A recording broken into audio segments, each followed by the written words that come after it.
Statement, and we'll take questions. Just leave your hands up for me, please.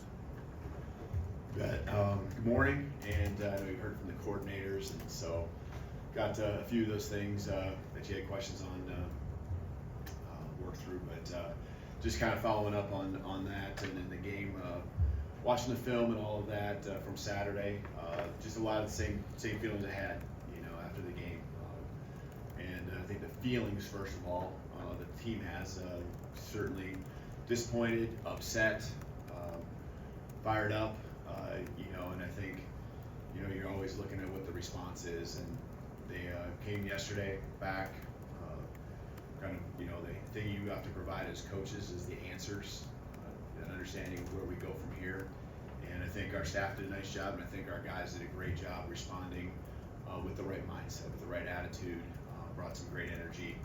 Probably one of the nice things about having a Sunday where we get together is, we get to move on.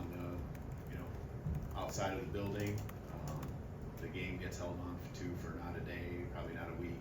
For some people, you hold on to it for the rest of your life. But for these guys, they don't get the choice. And we as a staff and them together have to move on. And we've done that after yesterday, understanding where we got to get better. We know we're a work in progress. Not a finished product by any means, and that showed up on Saturday. But the key is that we continue to improve, and that's one of our core values is to have a relentless pursuit of continuous improvement. The guys to show that they want to do that, sticking together and owning it in every way. And that's staff to every player on the football team. So proud of that part, and there's each side of the ball, all faces of the game, where we can continue to just keep building. We have a great football team. I'm convinced of that. I have no doubt of that. I believe in these guys. I believe in them more when I see the resiliency that they have, whether it's during the games that we've played, not just this last game, but different games. The way that they prepared that leads to the passion that comes out on the football field, and that resiliency. They got fight in them. They want to win back. They want to uphold all the traditions of Alabama football, and no one feels worse about this than all of us here in this building, the football team and our coaches. So looking forward to South Carolina here this next week. Coach Beamer, continue to build on his program there, doing some really nice things. Physical football team, and they're coming off of a tough game as well with Ole Miss there, and things not going their way. So we know it's going to be another fight here in the world of the SEC. Questions? Let's go start with Nick Kelly in the front right. Yeah, Tyler Booker mentioned when talking about just a lack of discipline at times that focus he thought was an issue. How would you assess the focus of this group during the game? I guess, is there more on the lack of discipline part? What was it referring I just to? asked him, in moments where discipline wasn't good, what contributed to that? He said the focus was important.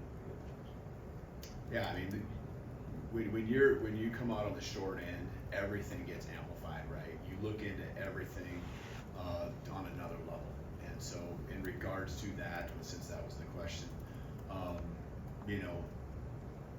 you could point to every little thing that happened and it being a lack of focus or discipline and having to do it better.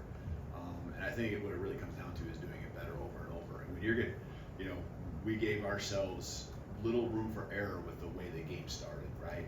They go down and put a nice drive together, and then we have the ball bounce off the helmet, goes for an interception for a touchdown, and so we leave ourselves very little room for error, knowing that the plan that they already had in place, because it showed up on film in weeks prior to playing us, is that they will play ball control offense. They'll let the clock run down, shorten the game. They get a lead even more so, and then that the whole taking them out of their game is going to be harder to do because we're playing from behind. So offensively, we had to kind of probably lose some of the balance that we thought we could have offensively with a run pass. We had to speed up the game, try to add more possessions. We still only got 9 in the game, and that's having sped up the game. That's getting drives at the end of each half where we're trying to move the ball quickly, and yeah, so the little mistakes are always going to be, the mistakes are always going to be looked at as areas where the focus or the discipline wasn't there. But I can tell you, our guys prepared. All the noise outside the building, I thought our guys did as good of a job as they could. Everyone's human, so I mean the pats on the back or whatever they got, but I thought that they were focused on the right things all week long. The effort, the work that was put in seemed like a really good, solid week. The ball literally didn't bounce our way a couple times.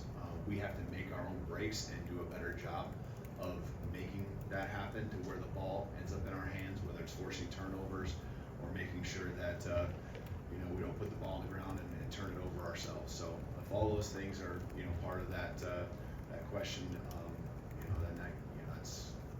I guess that would add to what he said after the game.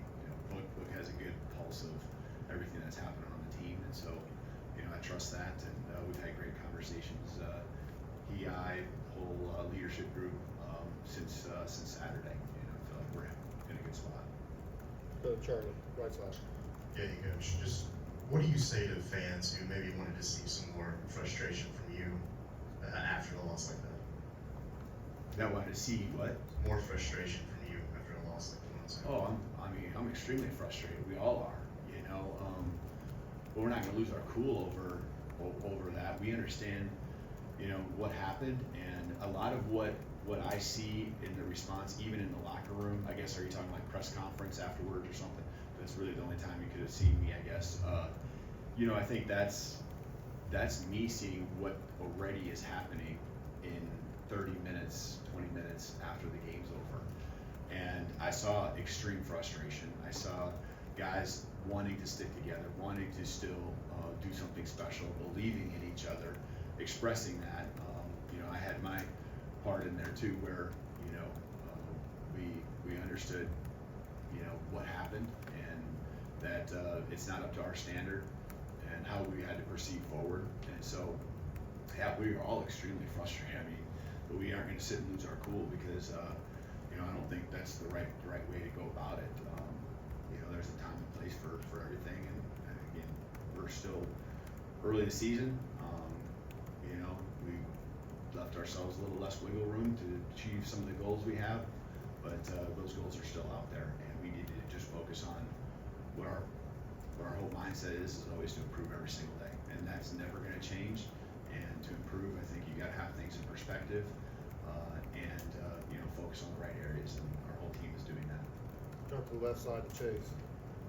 Coach Womack mentioned that Malachi had been held to account by the coaching staff to some extent. Is there anything that you can add to that? And was this a situation where a suspension would be considered?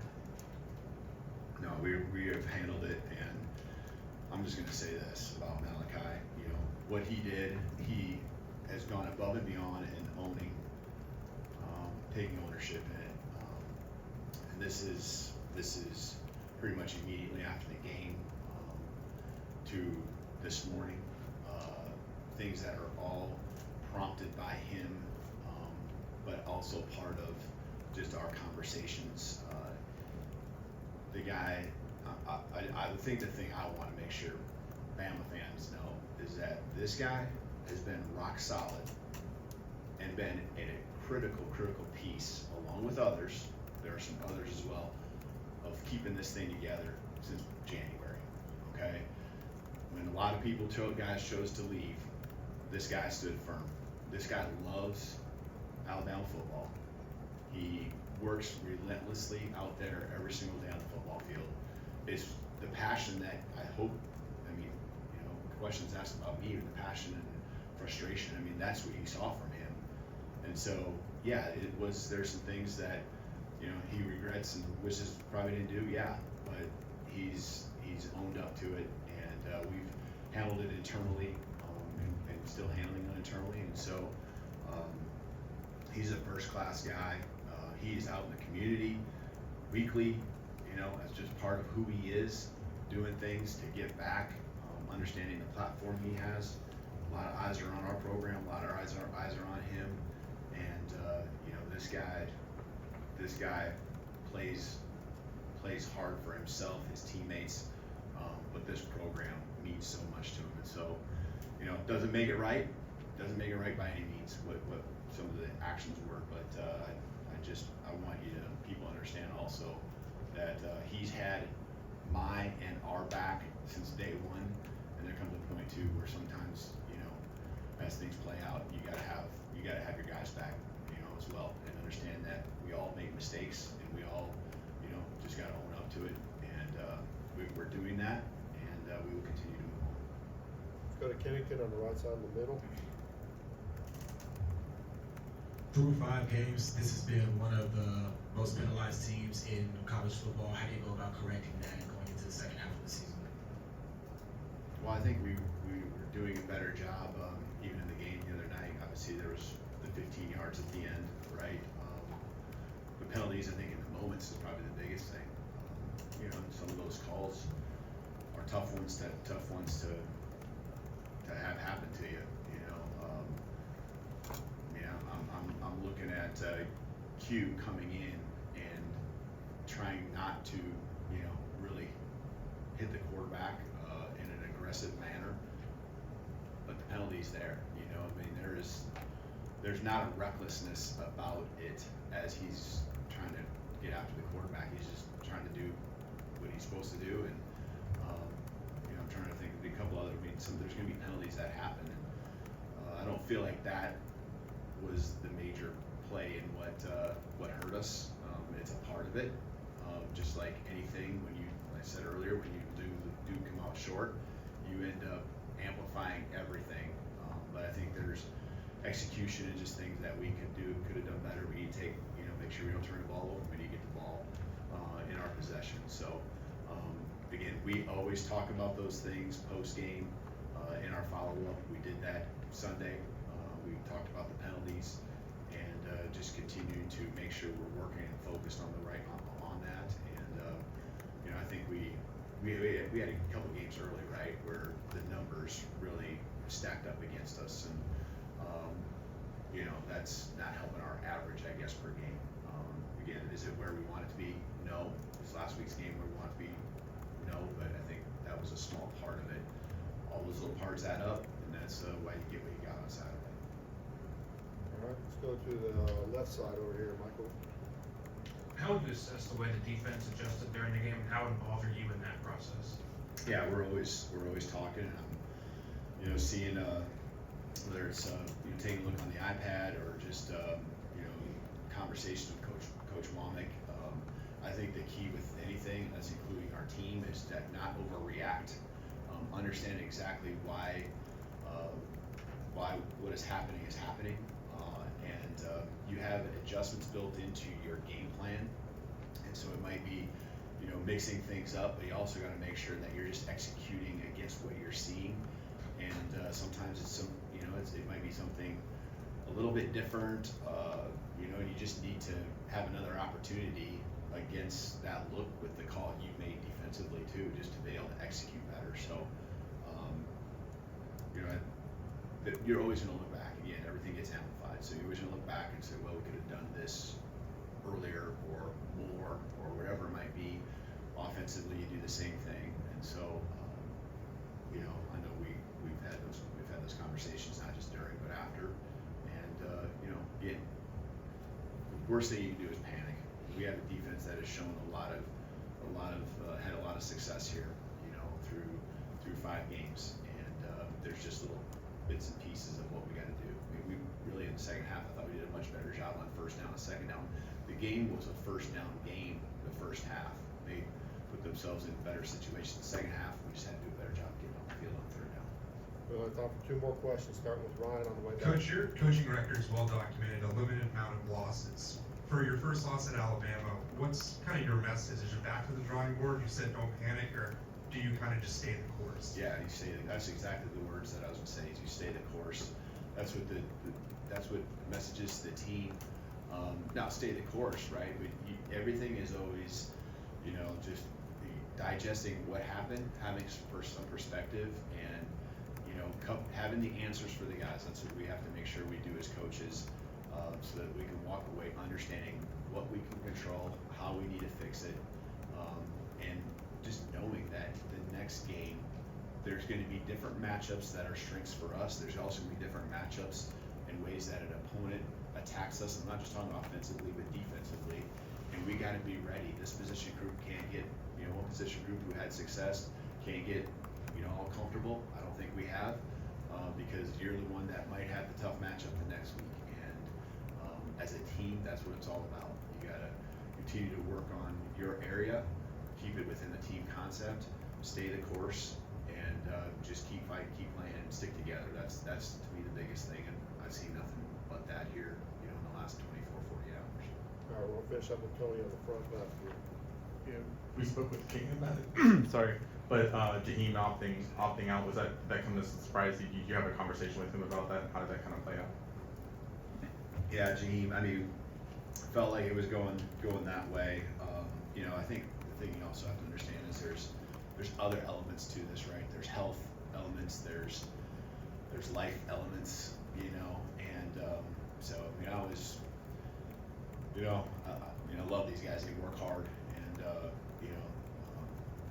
Jahiem's choices and things. So there's reasons for that, right? And so, he notified, has notified and continued to be in communication here with us. Kind of felt like it was maybe going that direction, not just today or yesterday or just, here in the last few days. So, we move forward with the guys that really are able to help us win and focused on our program. And, as we go through this, I don't want to put finality to it, but, always going to want what's best for all people. And, Jahiem's one. All right, thank you, Coach. Appreciate Full it. time.